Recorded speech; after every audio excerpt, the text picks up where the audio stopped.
채권 시장이 그렇게 가장 중요하고 규모가 큰 이유 중에 하나가 바로 달러와 직접적으로 연결이 되어 있기 때문이에요. 지금 이 표가 간단하게 이 어떻게 미국 달러가 생성이 되는지, 그러니까 돈을 어떻게 찍어내는지 그 과정을 이제 보여드리고 있는데, 이게 어떤 분은 되게 복잡해서 힘들게 이해하시기 힘들어 하시는 분도 있지만, 사실 되게 간략해요.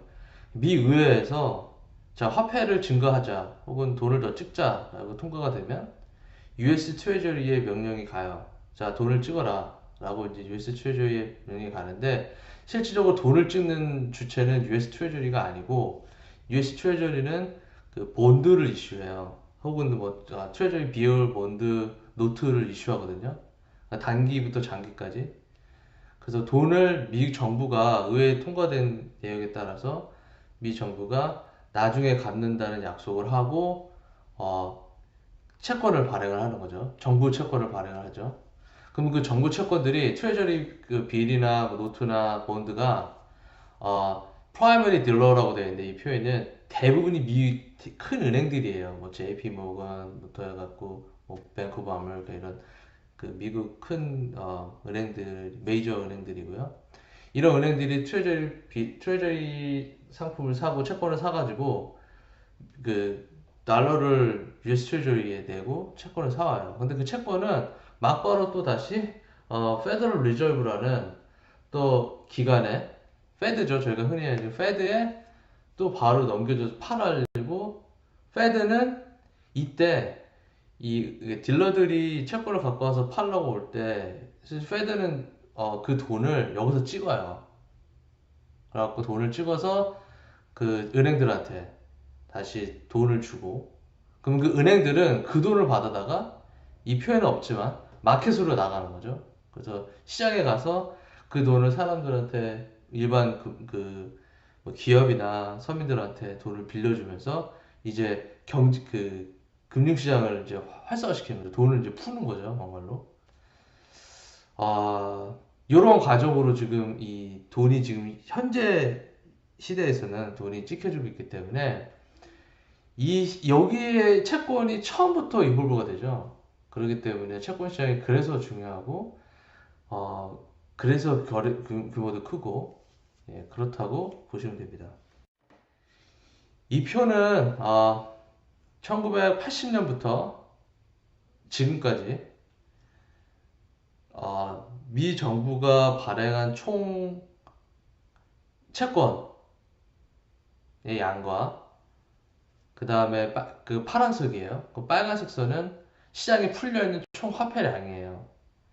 제가 앞서 도표에서 어떻게 돈이 찍히는지에 대해 설명을 드렸지만, 뭐 당연히 상관관계가 있죠. 굉장히 높은 수준의, 뭐 거의 1에 가까운 상관관계가 있고요. 다시 말씀드리면 저희가 이걸 보는 이유는 지금 경제에서 맨날 얘기하는 뭐 물가, 화폐량과 직, 직결돼 있죠. 그리고 뭐 금리 오른다 내린다 이런 것들이 다 결국에는 채권 시장을 통해서 이루어지는 어떠한 경제적인 활동이라고 보실 수 있어요.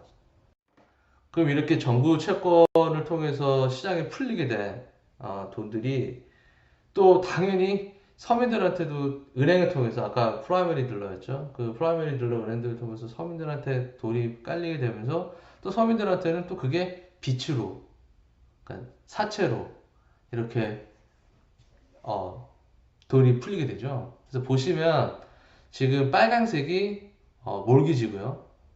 초록색이 일반 일단 금융회사를 제외한 일반 기업의 사채고요. 그 다음에 파란색이 개개인들의, 그러니까 소비자들의 빚이에요. 뭐, 뭐, 여기 대표적인 게 이제 뭐 오토론이 있겠죠. 뭐 자동차 론, 그리고 뭐 물건을 살 때, 뭐 세탁기나 냉장고 살 때도 파이낸싱으로 할 수 있죠. 이러한 어떤 일반 소비자들이 일으키는 파이낸싱, 그 집을 제외한, 몰기지를 제외한, 그게 파란색이에요. 보시면 아시겠죠? 빨간색 몰기지는 저희가 한번 부동산 시장할 때 제가 보여드렸었죠.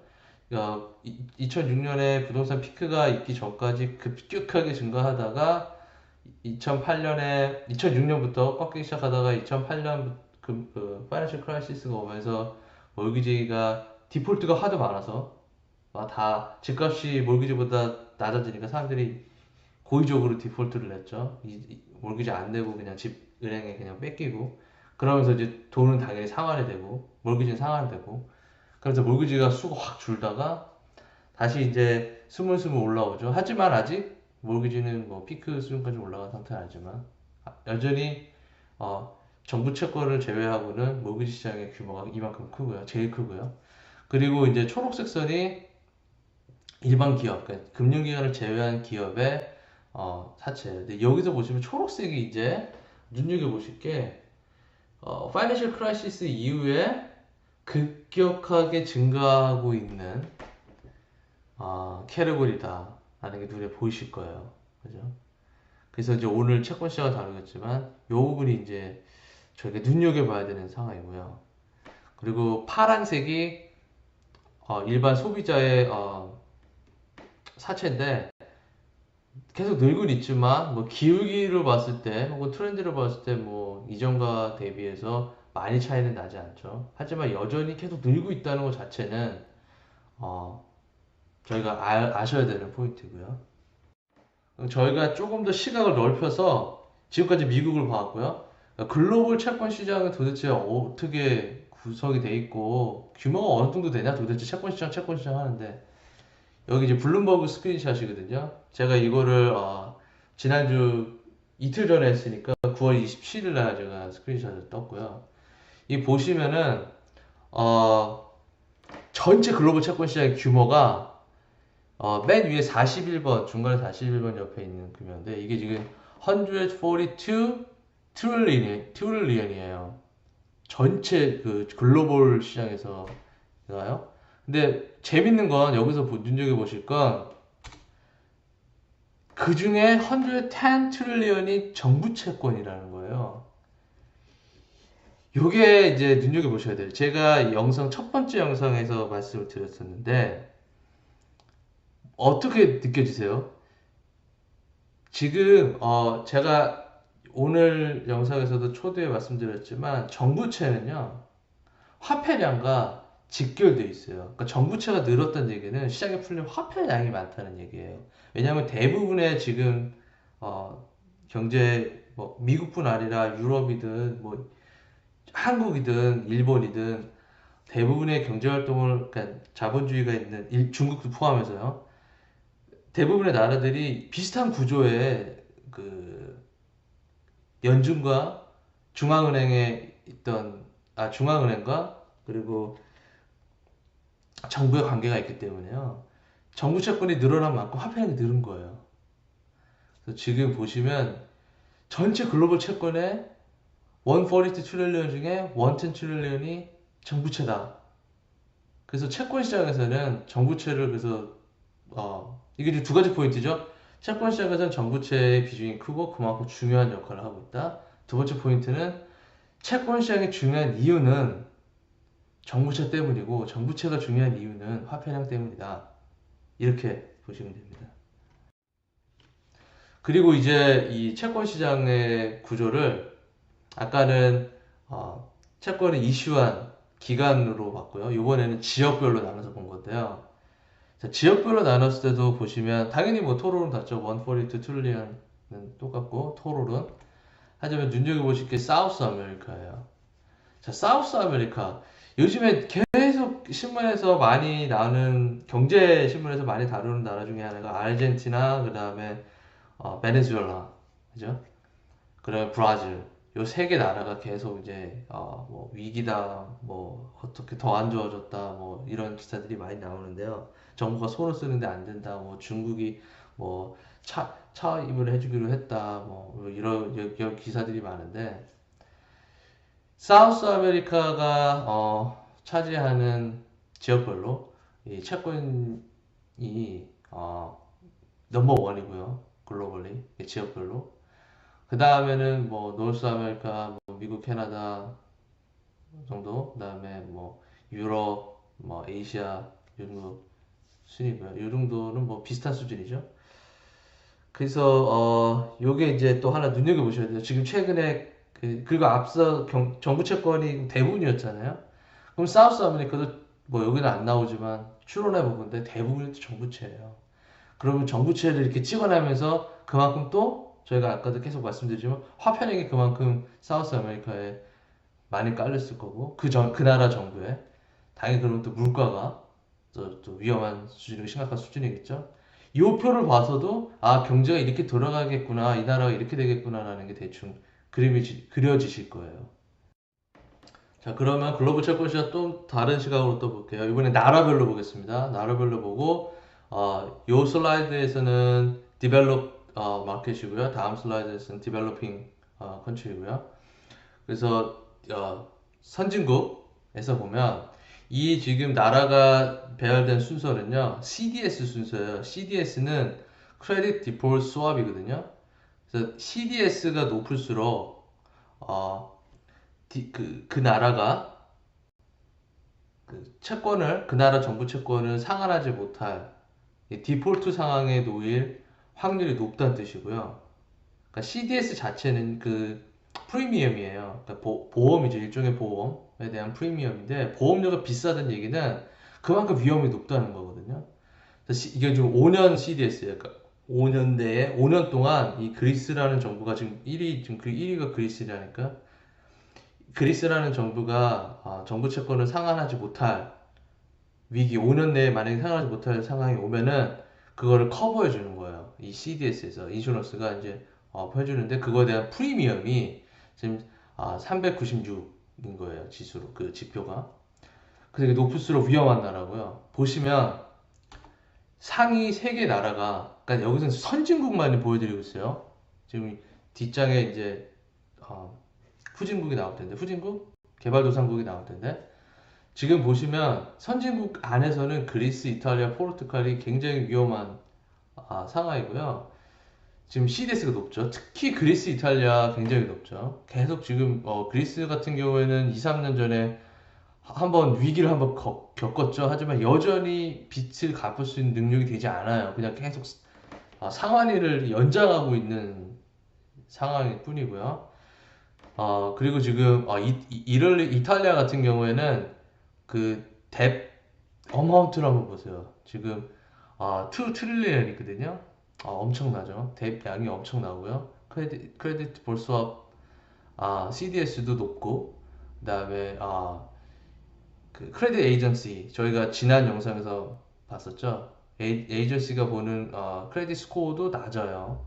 BBB 뭐 이럴 일은 뭐 그나마 뭐 BBB니까 뭐 아직까지 정크라고 보긴 좀 그렇지만 그리스 같은 경우는 뭐 정크예요. 이미 정크고요. 네. 그래서 지금 보시면 그리스는 상하 능력 자체가 의심받고 있는 상황이고 이탈리아는 상한액이 약간 부채액이 크다는 거 이게 조금 이제 문제가 되겠죠. 그래서 CDS가 둘 다 높고요. 다음으로 지금 이제 개발도상국을 보시면 개발도상국은 지역별로 나뉘어져 있죠. 그래서 아시아, 동유럽, 그다음에 라틴 아메리카, 그러니까 사우스 아메리카죠. 그다음에 아프리카랑 미드 중동 이렇게 돼 있는데 CDS 한번 보세요. CDS가 높은 지역이 있죠. 지금 최근에 터키, 러시아 CDS 높고 그다음에 아르헨티나, 브라질 CDS 높죠. 중요한 거는 여기에 아예 베네수엘라는 들어와 있지도 않아요. 예, 이미 뭐 책정이 불가능하죠. 베네수엘라는. 그래서 지금 보시면 터키, 러시아, 그다음에 아르헨티나, 브라질 지금 안 좋죠. 지금 크레딧 디폴트 CDS도 비싸고 그다음에 크레딧 레이팅도 이미 정크예요. 터키랑 아르헨티나 이미 정크고요. 요거는 좀 하나 이제 보셔야 되고요. 이거 뭐 정치적으로도 연관이 돼 있어요. 근데 지금 제가 채권 시장에서 이거를 다루기는 그렇고 나중에 다루겠지만 지금 현재 지금 이렇게 글로벌 채권 시장이 정리가 됩니다. 지금 이 표는 미국의 한 기업이 채권을 발행할 때 관련돼서 생겨나는 트랜잭션과 그다음에 관련 주간 주체들이에요. 제가 아까 서두에 외환 시장과 파생 상품 시장은 일종의 채권 시장에서 생겨난 시장이다 라고 말씀드렸는데 이 표에서도 그게 설명이 되거든요. 지금 왼쪽에 이슈어 같은 경우가 기업이에요. 이슈어 기업이 채권을 발행할 때 그 뎁 오리지네이터가 있어요. 이게 대부분 은행이죠. 은행들이 이제 채권을 이슈하는 그 시장에서 이제 만, 만들어서 물건 상품을 팔게끔 해주는 주체가 여기 대부분 은행들이 있고 이 그 주체가 동시에 두 개로 나눠져요. 하나는 이제 순수 돈. 그러니까 지금 미국 기업이 예를 설명드리면 유로 달러 채권을 발행한다는 예로 제가 설명을 드릴게요. 유로 달러 변동금리 채권, 제일 복잡한 구조죠. 채권을 발행한다는 예를 말씀드리면 이게 지금 미국 기업인데 유로 달러죠. 그러니까 당연히 관련된 외환 그 리스크가 있어요. 그러니까 foreign exchange 리스크가 있고 또한 변동금리 같은 경우에는 인터레스트 레이트이 바뀜에 따라서 이거가 이제 또 상품이 달라지기 때문에 그 인터레스트 레이트 관련된 리스크가 있죠. 그거를 그 파생 상품, 딜리버리 마켓에서 이거를 또 뜯어와 가지고 이자 리스크는 이자 리스크. 이 표에는 없지만 이자 리스크는 있고 이자 리스크는 이자 리스크대로 또 그다음에 외환 리스크는 또 외환 리스크대로 따로 또 그러니까 외환 시장이 이렇게 여기서 또 개입이 되겠죠. 관리가 되고요.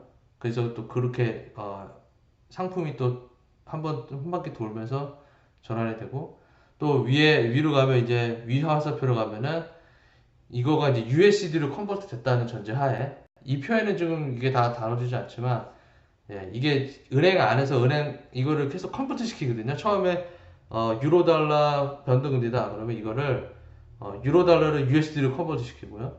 그다음에 USD를 컨버트 시킨 다음에 또 이거를 플로링을 또 픽스드로 컨버트 시키고 또 이거를 이게 만약에 30년짜리잖아요. 그럼 또 이거를 10년, 5년 해서 이렇게 계속 컨버트 시키면서 이거를 투자자들한테 나눠서 팔 수 있는 상품으로 바꿔요. 근데 지금 요 편은 그거는 안 나왔지만 지금 요렇게 보시면 되고 제가 여기서 말씀드리고 싶었던 거는 채권 시장이 하나의 기업이 채권을 발행할 때 관련된 작업이 많아요. 그냥 뭐 언제부터 언제까지 돈 갖고 약속하고 그걸 채권자 찾아서 오케이 자 채권자들한테 파는 경우도 있지만 USD로 발행을 하고 뭐 기간이 짧고 뭐 이런 경우에는 그렇게 할 수 있지만 이거는 지금 채권 시장 자체가 여러 기관과 또 은행 내에서도 다른 시장을 다루는 전문가들이 다 같이 인볼브 되기 때문에 어, 채권 시장이 그만큼 시장에서 미치는 파급 효과가 크고요. 또 두 번째는 채권 시장을 보통 본드를 하나 이슈할 때 아주 그 크레딧 레이팅이 좋은 기업이 아니고서야 한번 채권을 할 때 또 금액을 크게 하다 보니까 은행들도 이거를 다 떠안을 수가 없어요. 그 위험을. 그 대부분이 여러 은행들이 줄줄이 그냥 신디케이트 론으로 해요. 그러니까 신디케이트 론이 뭐냐면 주관사가 있고요.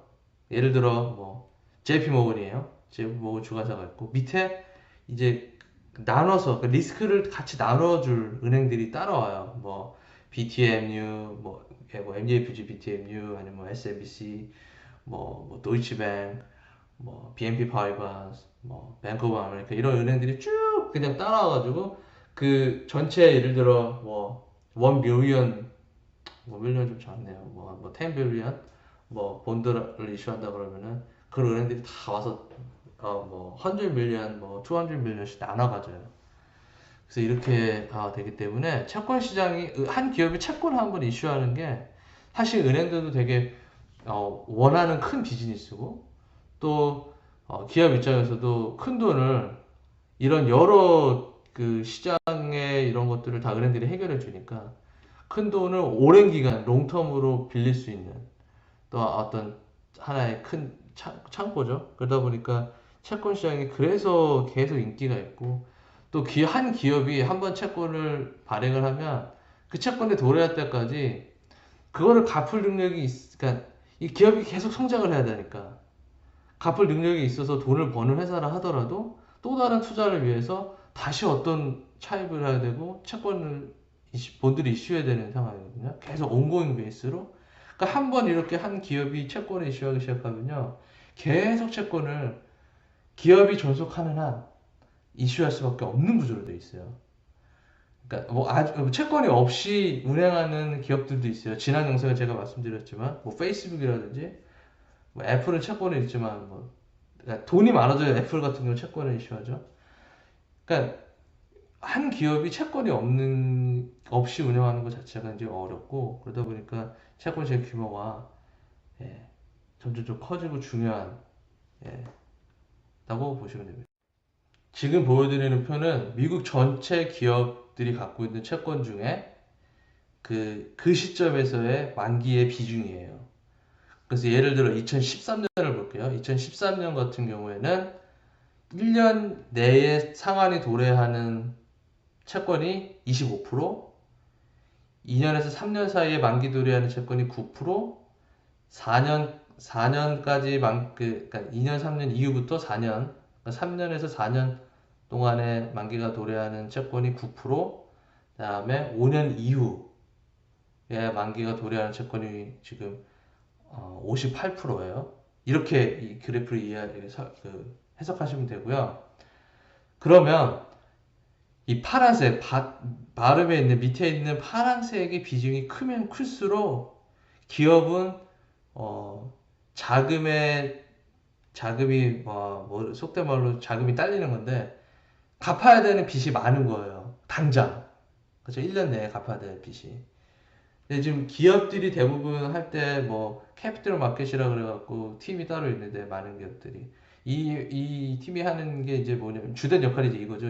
이 회사가 만기가 도래하는 그 채권들을 쭉 해서 관리하면서 이게 골고루 분산이 돼 있어야 좋아요. 왜냐하면 너무 한 기간에 몰빵돼 있으면은 그 시점이 왔을 때 이 기업이 그거를 한꺼번에 돈을 갚을 능력이 없고, 또 한꺼번에 다른 본드를 이슈해서 그거를 갚고 다시 연장할 수 있다고 할 때 쉽지 않거든요, 매니지하는 게. 그래서 이 기간이 고르게 분포되어 있는 게 좋고, 두 번째로 제일 중요한 건 파랑새. 그러니까 1년 내에 도래하는 그 채권의 비중이 작아야 돼요. 작을수록 좋은 거예요.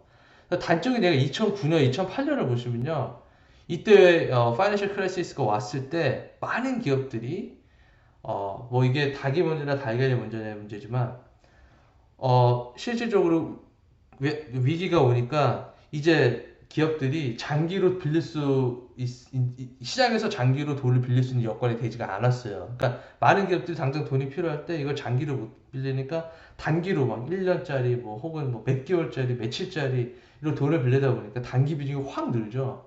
그러니까 단기 비중은 금융 위기와 직결돼 있다. 경제 위기와 직결돼 있다. 이렇게 보시면 되고요.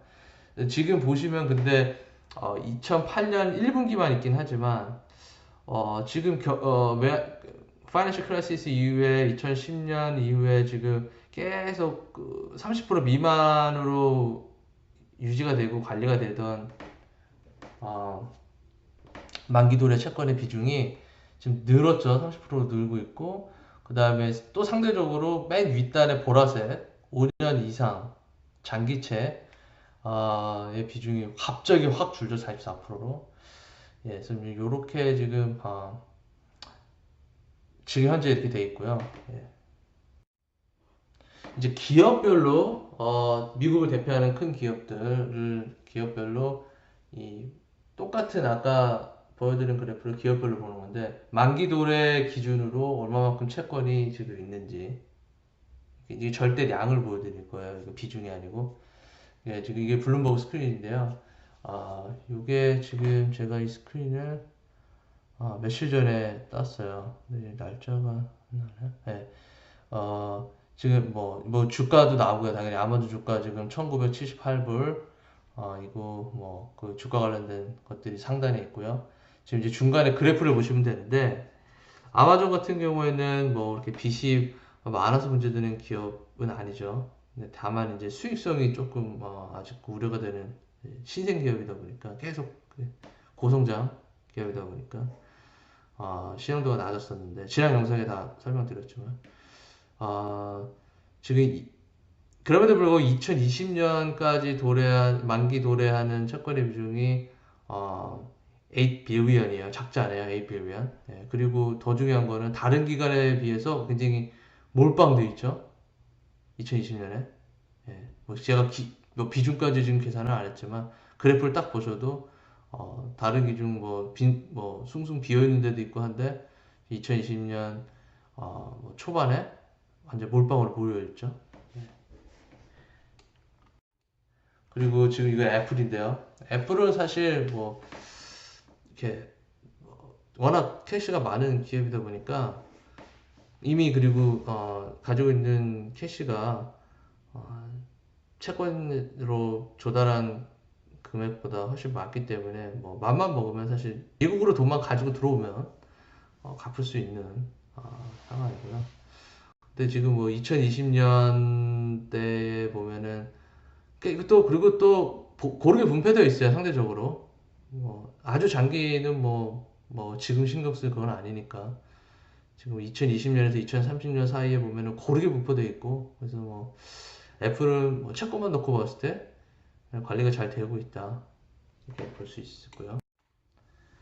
월마트는 지금 여기도 월마트도 많이 조금 몰려 있죠. 근데 또 중요한 거는 2020년 전이에요. 그러니까 아마도 내년이죠. 내년에 지금 많이 상한이 도래하는데 어떠한 계획이 갖고 있는지 제가 그것까지는 보지 못했어요. 월마트도 지금 당장 2019년에 지금 12빌리언이 도래하는데 그거를 지금 이자율이 오르고 있기 때문에 이제 이걸 저희가 보는 거예요. 이자가 오르고 있기 때문에 만기 도래가 2020년경에 많이 몰려 있는 기업들은 상대적으로 이자 비용 부담이 커지는 거예요. 왜냐하면 금리가 오르고 있고 그거에 따라 채권 시장이 불안해지고 제가 이제 계속 다르게 채권 시장이 불안해지고 또 이러면 또 기업 신용도 어떻게 될지 모르고 또 만약에 경제 위기가 오면 자금을 조달하는 것도 쉽지 않거든요. 그래서 지금 각 기업들을 보실 때 2020년 전후로 뭐 초반까지 2022년 뭐까지의 너무 많은 상한 도래가 몰려 있으면 좀 주의하셔야 돼요.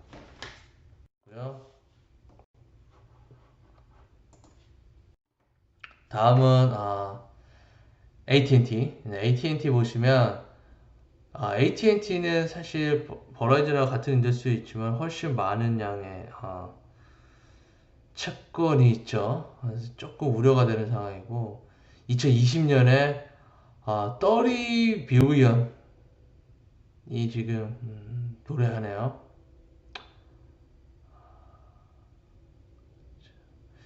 예, 300억 불. 예, 무시할 수 없는 금액이고요. 그리고 여기는 버라이즌하고 다르게 장기채는 또 비중이 작아요. 다 지금 몰려 있어요. 2020년경에 대부분이. 예, 요게 또 하나. 마지막으로 글로벌 다른 선진국들 기준으로 금리가 어떻게 될 건지 전망을 블룸버그에서 각 은행들의 전망을 평균 내 갖고 이렇게 표를 보여주고 있거든요. 그래서 요거를 이제 같이 보고 채권 시장에서의 금리 인상이 어떻게 지금 전망이 되고 있는지 각 나라별로 한번 살짝 볼게요. 중요한 거는 아시겠지만 채권의 금리와 가격은 역의 관계 있고 금리가 오른다는 얘기는 결국 상대적으로 시장 전반적인 경제가 위축된다 라는 거는 뭐 경제학의 이론이고요. 그래서 지금 보시면 미국 같은 경우에 지금 단기채 밑에서부터 단기채고요. 단기채부터 위에 30년 장기채까지 이렇게 있는데 지금 페드 레이트부터 볼게요. 단기채부터 보시면 뭐 어퍼 로어 바운드가 있는데 그냥 어퍼 기준으로 볼게요. 어퍼 기준으로 보면 지금 며칠 전에 인상을 해서 2.25죠. 그렇죠?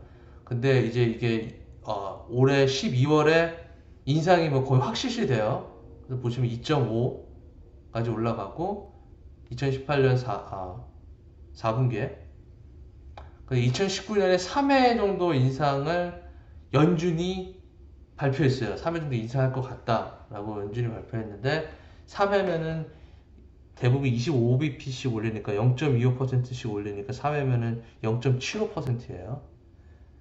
그래서 뭐 저희가 이거 몇 분기에 올리는지까지는 뭐 중요한 포인트는 아니고요. 2019년에 보면은 2019년 4분기에 보면은 지금 3.05% 예상을 하죠, 은행들은. 근데 만약에 3번을 올리면 사실 2.5에서 0.75를 더하니까 3.25예요.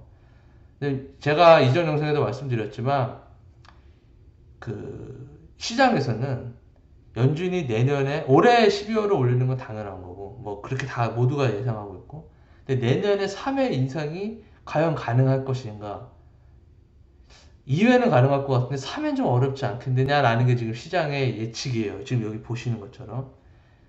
왜냐하면 3.05, 그러니까 3%라고 했을 때 3%로 예상한다는 얘기는 2.5에서 3%는 두 번 인상을 얘기하는 거거든요. 두 번 인상 정도로 예상하고 있고 더 재밌는 건 2020년부터는 금리가 지금 3%대를 그러니까 오히려 조금 내려갈 거예요. 물론 0.05%이기 때문에 큰 의미가 없을 수 있지만 금리가 어느 정도 꺾일 수 있다라고 이제 예상을 하는 거죠. 그래서 3%를 유지할 거다. 3%가 지금 시장에서 보는 시장에서의 중립금, 그러니까 단기의 중립금리를 3% 정도로 보거든요. 네, 그래서 지금 그렇고요.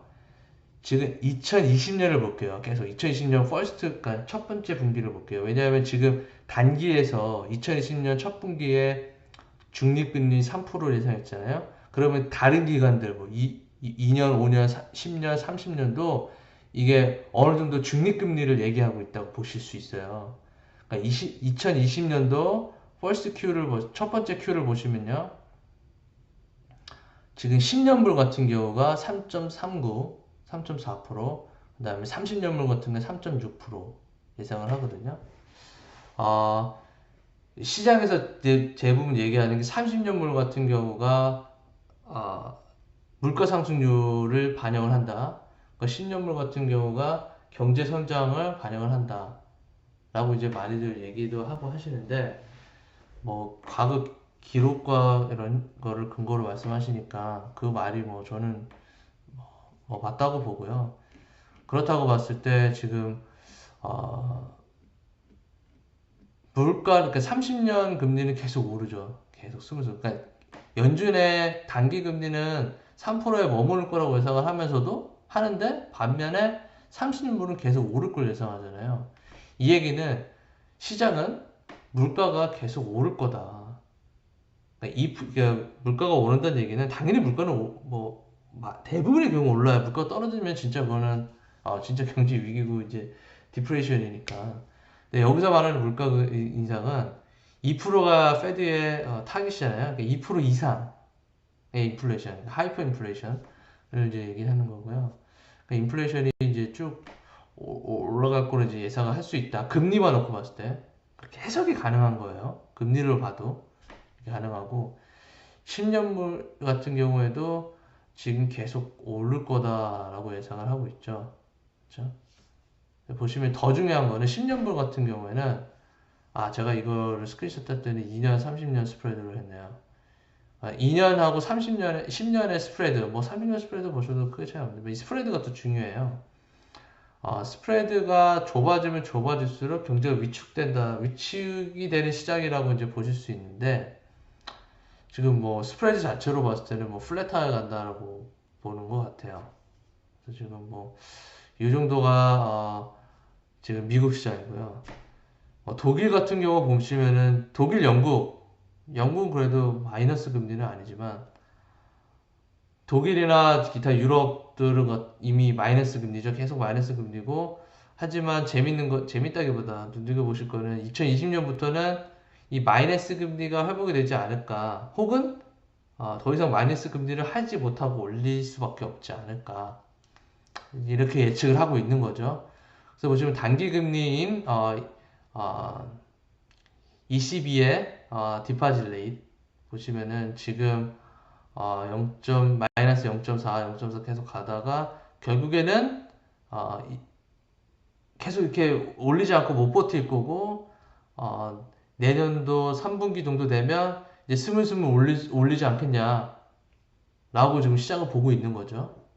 그게 이제 하나 저희가 하나 보셔야 될 포인트고, 지금 영국 같은 경우도 지금 계속 올릴 거다, 미국과 맞춰서 계속 올릴 거다 이렇게 예측을 하는 것 같아요. 뭐 저희가 지금 미국을 중심으로 보다 보니까 독일, 영국 같은 경우 뭐 숫자까지 보면서 얘기는 말씀드리고 트렌드만 저희가 볼게요. 이제 마지막으로 이제 일본, 캐나다, 프랑스인데요. 어, 일본을 볼게요. 일본은 뭐 지금 시장에서 예측이 뭐 마이너스 금리, 지로 금리 계속 가고 있는데, 지금 일본은 뭐 계속 갈 것 같다. 뭐 금리 못 올리고 계속 갈 것 같다. 이렇게 보고 있죠. 잃어버린 지금 20년인데 좀 모르겠어요. 지금 최근에 일본 경기 뭐 기업들도 좀 살아나고 정치적인 영향들이 크지만 뭐 분위기는 좋지만 시장에서 보는 금리 인상은 없다. 이렇게 지금 보고 있고요. 캐나다는 미국하고 바로 밀접해 있는, 경제적으로도 뭐 지역적으로 밀접해 있지만 경제적으로도 완전히 뭐 밀접해 있기 때문에 미국하고 뭐 트렌드를 비슷하게 가져간다고 보는 것 같아요. 예. 좀 재밌는 건 마지막에 캐나다 맨 밑에 2년하고 30년물의 스프레드는 계속 넓어지고 있죠. 그러니까는 물가 상승이 조금 미국보다 빠를 거다라고 예상하는 것 같아요. 그리고 프랑스도 아까 저기 독일하고 뭐 별반 차이가 없다고 보시면 돼요. 같은 이제 뭐 경제권에 들어와 있으니까. 네, 지금 이렇게 지금 저희가 금리 전반까지 알아봤고요. 이제 주식 시장 알아봤고 부동산 채권 시장까지 다 이제 개념적인 것들은 저희가 알아봤어요. 그래서 이제 본격적으로 각 은행들의 최근 디폴트나 이런 기사들을 위주로 해서 지금의 경제가 어디로 가고 있고 또 어느 시점에서의 위기가 올 건지 제가 뭐 미리 조금 말씀드리면, 뭐 많은 기사들이 이미 나고 하지만 은행들이 대부분 2020년에는 20년이 끝나기 전까지는 경제 위기가 한번 오지 않겠느냐 라는 게 많은 은행들의 의견이고요. 뭐 시점이 좀 달라요. 근데 어떤 한 은행 빼고는 지금 다 경제 위기는 올 것 같다. 근데 뭐 어떤 은행은 19년에 온다, 20년에 온다, 좀 얘기 다르지만 이렇게 얘기하고 있고요. 근데 아직까지도 많은 변수가 있어요. 지금 트럼프 정부와 지금 패권 전쟁을 하고 있는 중국, 그리고 뭐 심지어 북한까지도 북한이 경제적인 영향력이 높은 건 아니지만 정치적인 영향 때문에 그리고 중동에서의 이런 패권 뭐 전쟁 이런 것까지도 다 해서 변수들이 많지만, 그리고 뭐 트럼프의 연임이라든지 이런 것들이 다 이제 변수가 있지만 지금 저희가 이제부터 시장의 전망에 대해서 더 알아보도록 하겠습니다. 그리고 구독을 해주시면 제가 이제 영상을 올릴 때마다 노티스를 받을 수 있으시고요. 또 좋아요도 눌러주시면 제가 좀 더 힘을 내서 영상을 준비할 수 있을 것 같습니다. 네, 지금까지 감사드립니다. PGF였습니다. 감사합니다.